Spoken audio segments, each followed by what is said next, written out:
As I said, it's about time to get going. 4:30 is almost pretty much upon us. I hope you guys enjoy. Like I said, just follow along with the video, and I'll be narrating a bit as we go.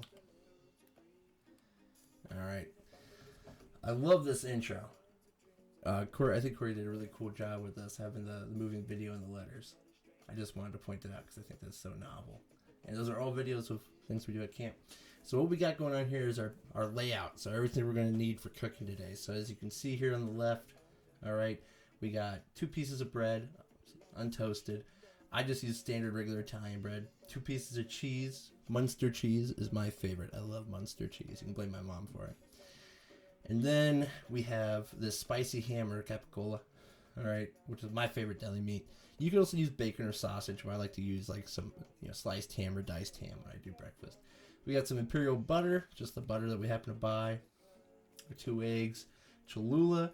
Now that's chili garlic Cholula, which is my favorite Cholula. It's the best in my opinion, but I also like the Chipotle. And then you can see we have on the cutting board there, everything. We have a butter knife, which will come in handy as we go. We got a skillet and a spatula, just something simple. It's a nice no-stick skillet and a rubber spatula. And we have a plate and a fork for at the end when we plate everything to eat it. So again, you got that plate and your fork. In the background, you can see the bulk of everything: the eggs, the Italian bread. Love Italian bread. Munster cheese, and just some Redners, pound of capicola for sandwiches and whatnot. And over there's our toaster oven. We're going to start this off by toasting the bread, all right? And it's a light toasting, okay? And then we'll eventually get over there to the stovetop, which will preheat at about medium, but we might go medium to hot depending on how well your stove works. Everyone's stove is a little different. All right, so like I said, first things first, we're going to be toasting some bread. All right, so Corey doesn't have a regular slot toaster in his kitchen, oddly enough. So we have this little toaster oven that we're using, which was very entertaining because I hadn't used this toaster oven yet. So we plopped it in there so that both sides of the bread could get toasted up. And you gotta hit toast first, Tony. There we go, toast. Let's start that. And it was at a preset time that worked just right to get a light toasting. You don't want it necessarily blackened toast or too toasty, but you could if that's your preference. Maybe you really like it a little extra toasty or crispy. Some people like their toast charred black, whatever you're into really. But you set your toaster to however you want it and get everything going. So right here, we're gonna get into cracking the eggs, but really you're kind of at a standstill until you have your toast and do a little bit of prep work with that. So we should be cutting here in a second. To a baby. We had to have our baby break. You gotta stop and enjoy a baby. Hanging out at the Evans residence. What's time without hanging out with Blobby? So we open up our toaster. Now it's hot. And you always want to be careful with everything. So you see I have that plate handy. So I'm going to do a little cheat trick on this toaster. And you could barely tell that toast is toasted, but it's just toasted enough to be crispy, which is the way I like it. Again, toast it however you want. I use the fork to just do a quick little drag method. If it was a pop-up toaster, it would just pop up for you. We didn't have that, so we made do with what we had, because you gotta adapt and overcome sometimes. All right, so we got our toast, quote unquote toast. All right, and what we're gonna do here, why do I keep messing with this fork? Who knows? We're going for that butter knife. Not a terribly sharp knife, but it's what we got. And we're gonna go with this butter knife after we move everything out of our way so we're not bumping into things, and we're gonna cut these little diamonds out. Some people do circles. All right. I just do a quick little diamond because it's a simple shape. It's just, it's 4 straight lines rather than moving and grooving and trying to cut it just right. So you're going to cut little diamonds into this bread.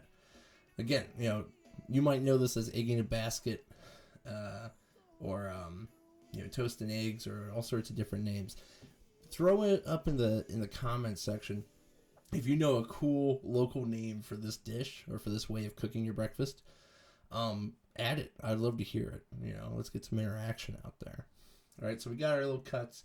Now, I like to save the bit of toast that we cut out for a couple reasons. One, because waste not, want not. But 2, because you can put those in the pan with everything while you're cooking and have these cool little bits of toast on the side to eat and enjoy. All right, so we're cutting our little diamonds, and after we cut those out, we're gonna move on to buttering. All right, we're gonna butter just one side of these toast bits. Now you could cut the holes then butter. You could butter then cut the holes. It's up to you. You gotta find the order of operations that works best for you. All right, I cut the holes and then throw the butter on because I don't like to waste butter. But you go either way.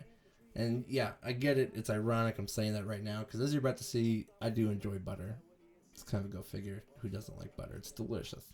All right, I would never just eat butter, but we're gonna take some butter and try to scrape a bit off and get some butter spread out into the toast. Now, the warmer your toast is, the better it's going to spread, the easier, because it's going to melt on impact, so to speak.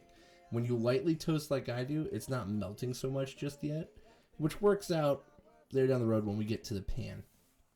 All right, but you're going to butter it, get everything spread out, get most of it covered relatively decently, because the whole purpose for that is because when you get into the pan and crack the eggs into it, as you'll see here in a bit, you want to create a seal so the egg isn't seeping out too much, just going everywhere in the pan, because you're trying to lock that egg into the center there, into the middle of the bread, or in the middle of your toast. All right, so we're getting the butter going. Takes a second because it's a process. You don't want to rip it, because if I rip it and then I gotta do another piece, or I gotta try and mend it and fix it, we're not messing with that today. You know, so we're throwing that butter on. I did go butter crazy.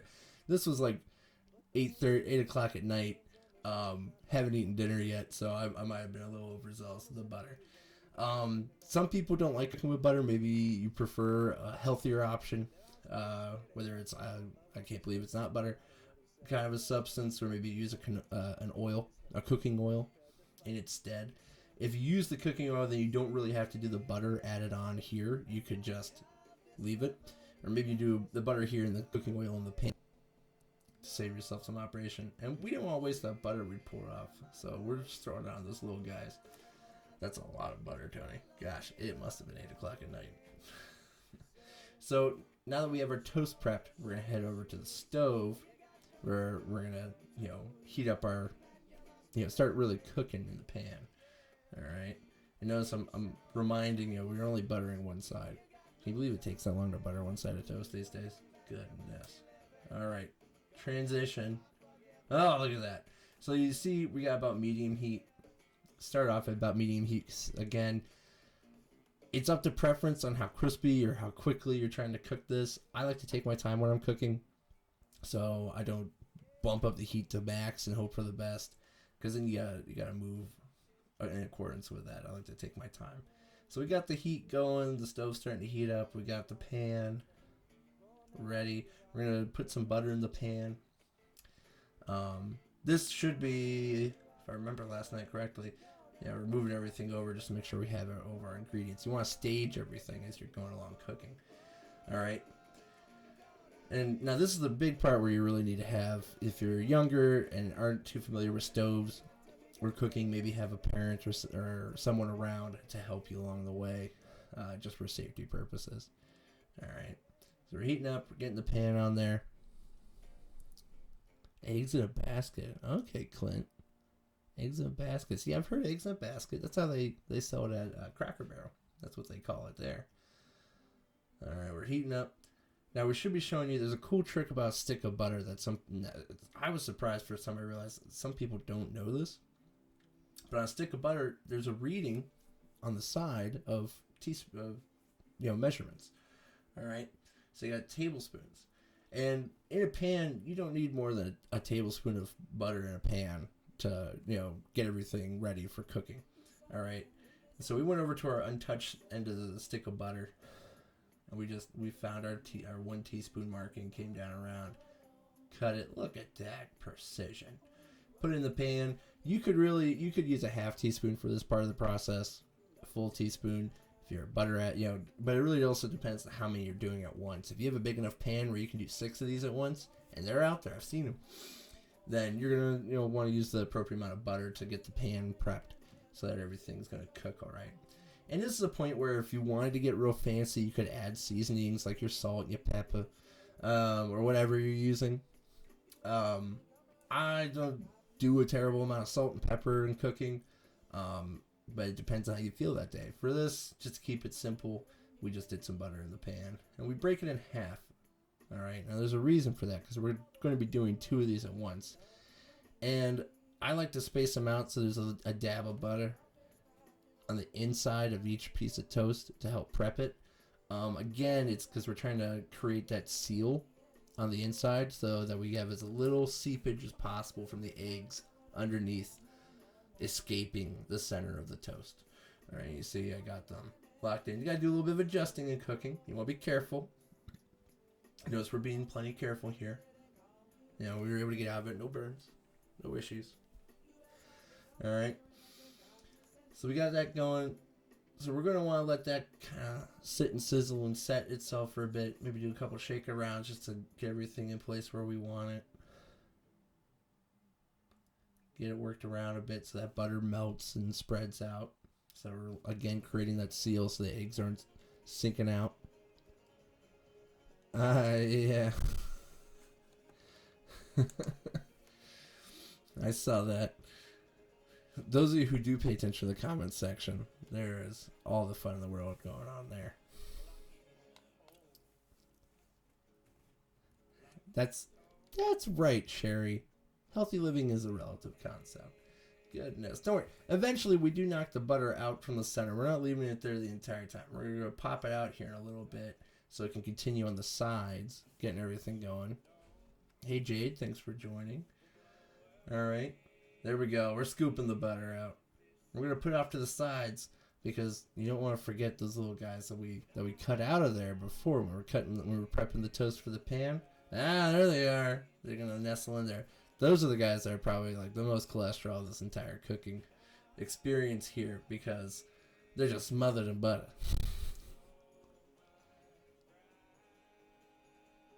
There you go, Corey. Thanks for the shout out there on that. All right, so now we're going to crack our eggs. It's 2 eggs, 1 for each piece of toast. All right, so we're going to go ahead and crack them.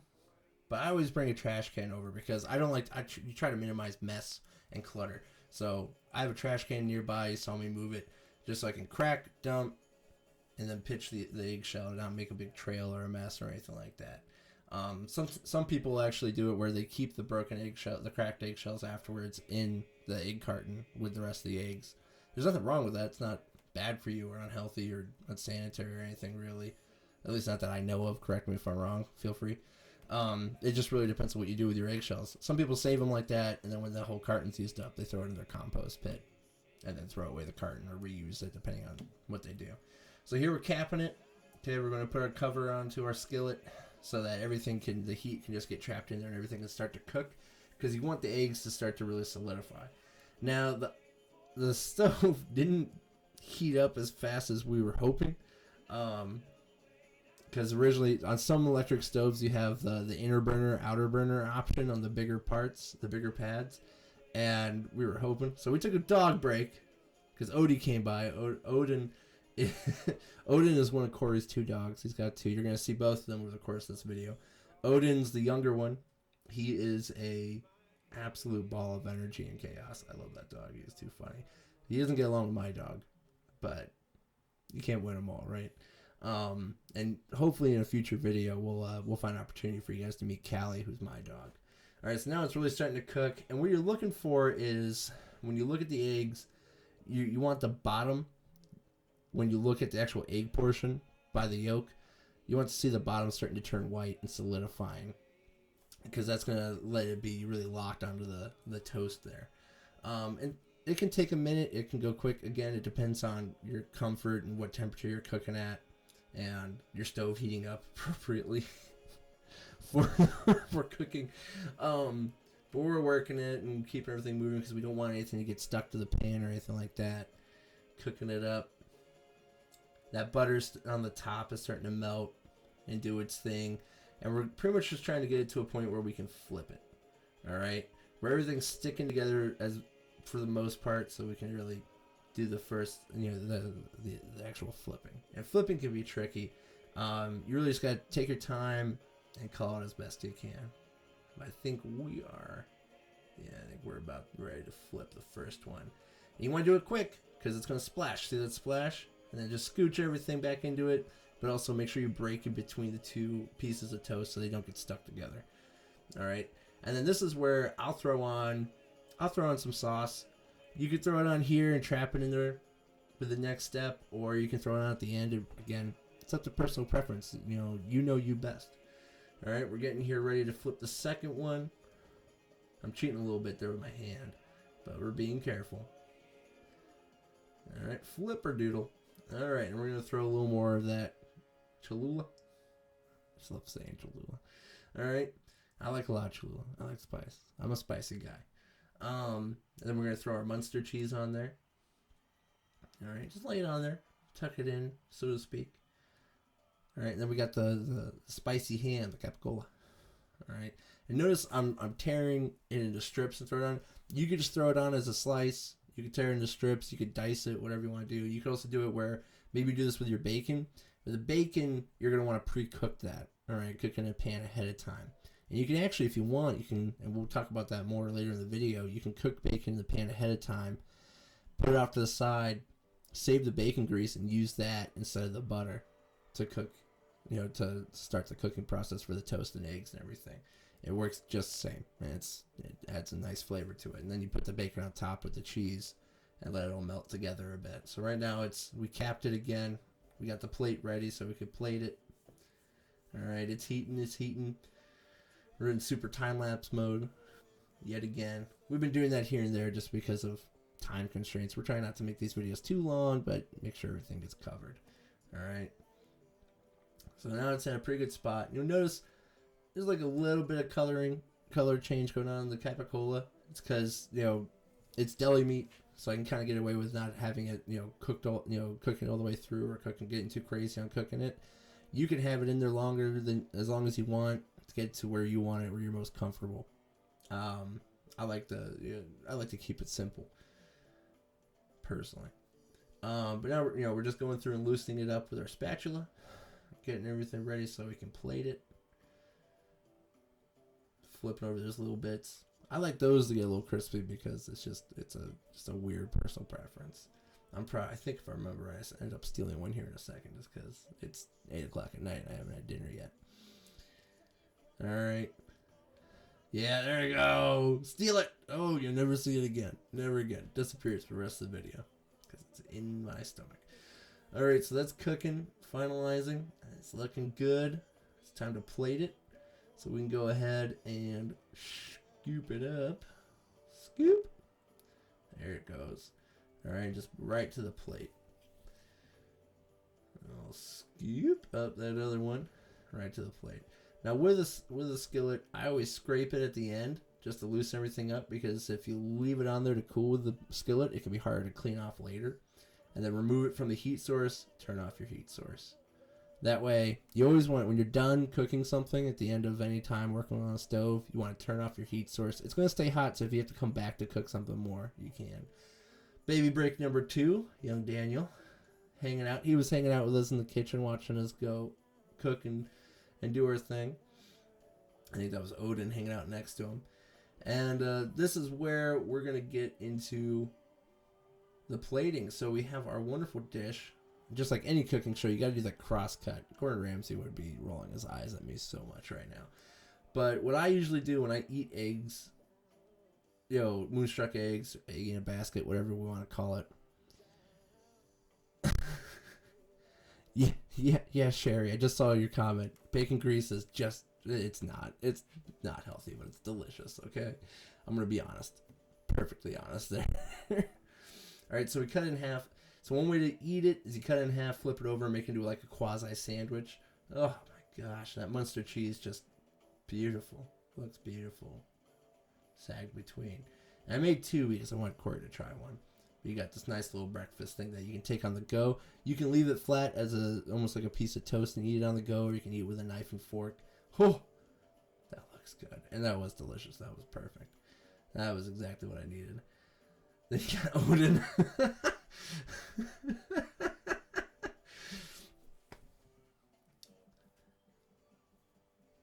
Can I please have some? Yes. Yeah, we end up giving him a little bit of something.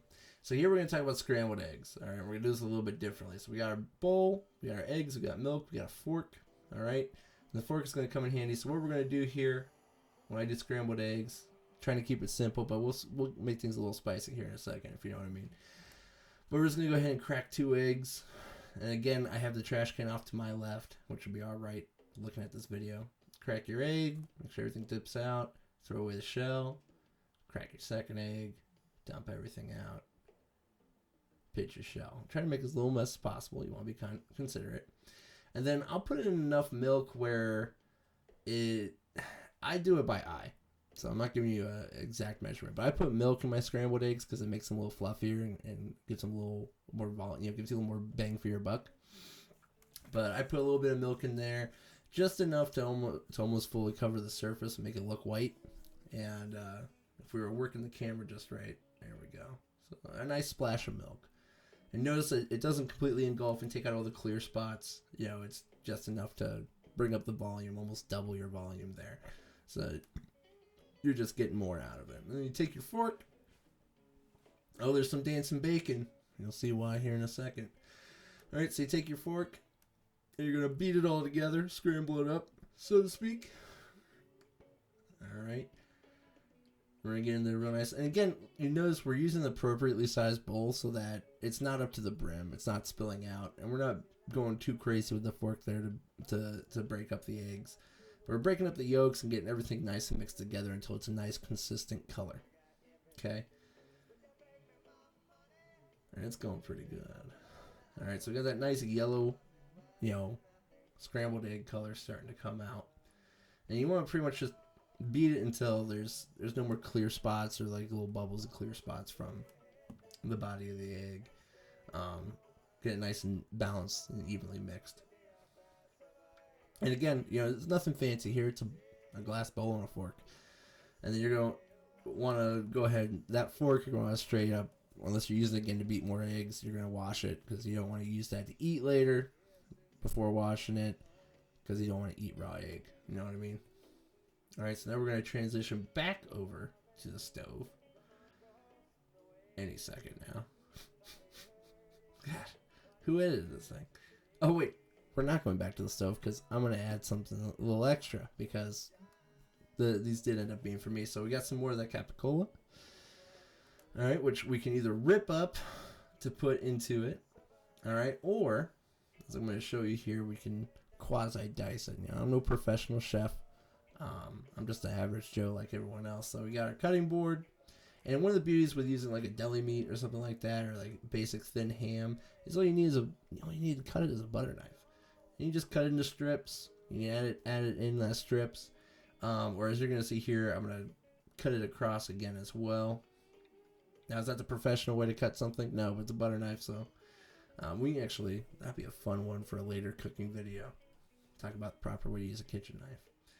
All right, which I am clearly not very well demonstrating here. I'm no Gordon Ramsay. I'm just Tony. But we pretty much essentially diced it, cut it into small bits. And we're going to pick it up off of that cutting board surface, scrape it up, and put it right into the eggs, pre-cooked. All right, the reason for that is it kind of soaks them in there so that they're fully covered so that they cook a little more evenly when you add it to the pan. But we're not going to stop there. We're going to get all that in there. And then we're also going to add some cheese. Now, cheese and scrambled eggs or cheesy eggs, you can add the cheese at this point before it even hits the pan for the same reason as adding the meat. And you could add them while, after you've started cooking the eggs, they've started hardening a bit in the pan. It's really up to you. But again, just like the spicy ham, we're going to cut it into strips.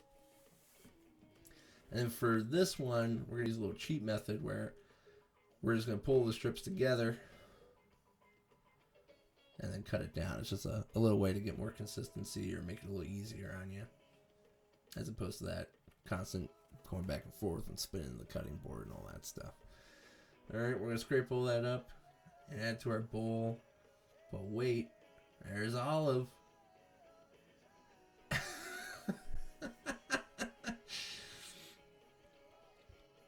So yeah, I love these little late additions. It keeps the video fresh for me as well as the viewers.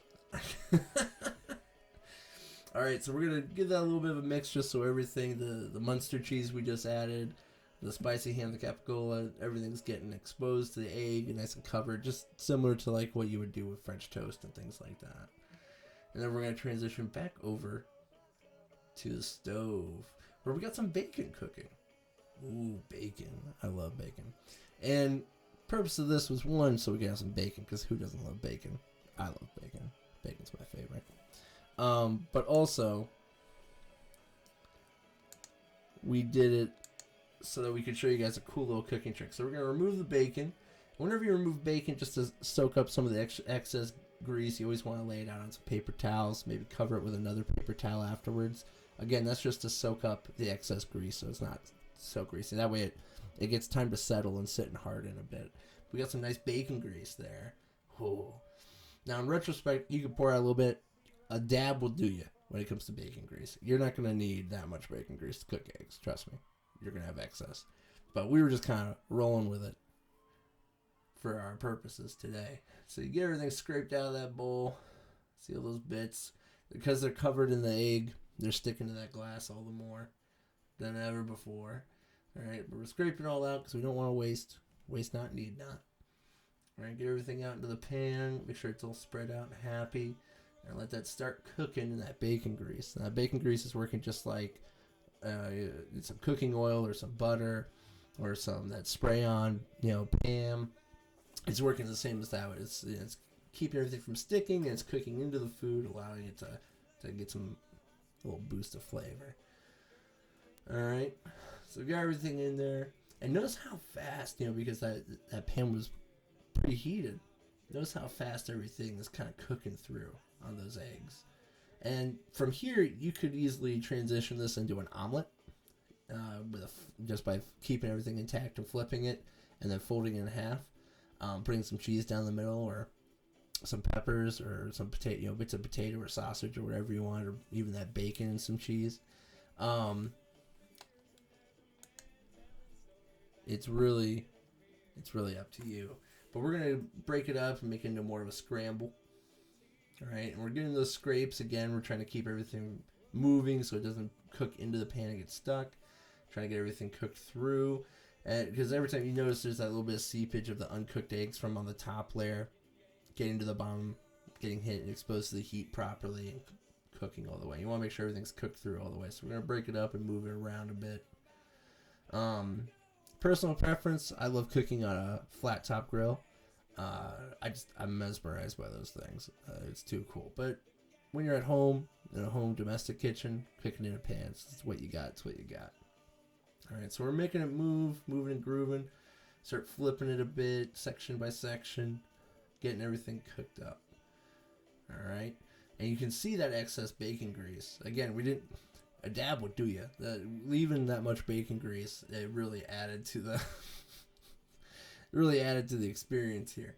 But you can literally see it on video there, bubbling on the edge of the eggs there. Oh gosh, that looks good though. I'm excited. And I'm going to tell you ahead of time, it tasted good. I was pretty happy camper for late night dinner. Shouldn't be eating that late, but you got to do what you got to do sometimes. Alright, so keep it moving, get it all nice and cooked. Make sure you don't have any runoff. Some people like to brown it a little bit, cook it a little longer than necessary than you really need to. But again, it comes down to preference, guys. You got to find, I highly encourage everyone, get in the kitchen during this time, experiment a bit, explore a little bit. You can discover a lot about yourself and your likes and dislikes in food just by experimenting a little bit. I learned to cook for myself at a young age. Uh-oh.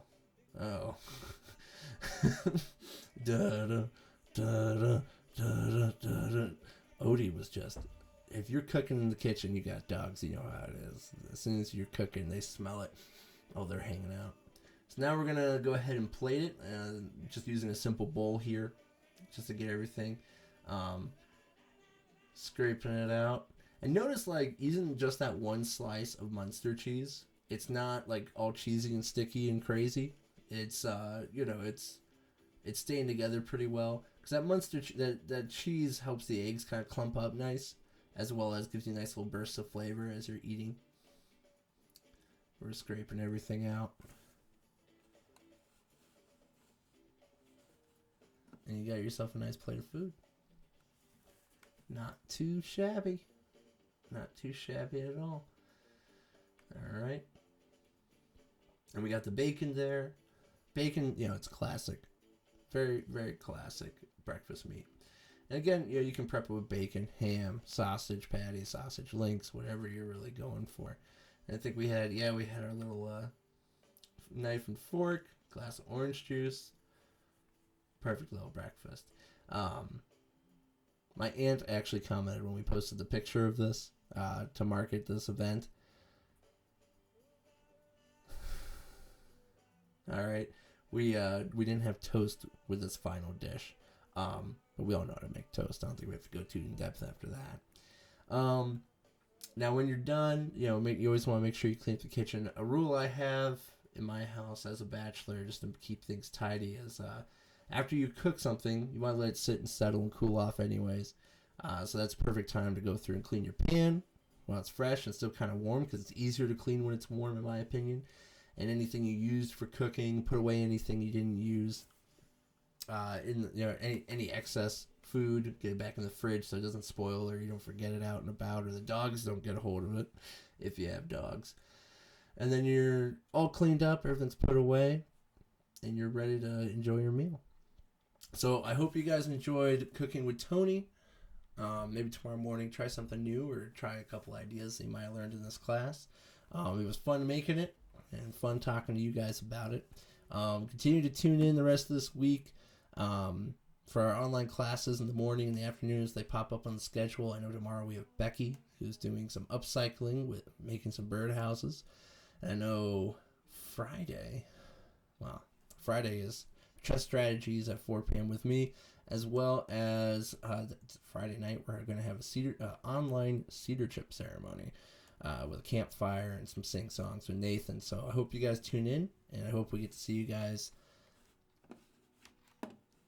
This summer or at one of our other events throughout the year. Take it easy, stay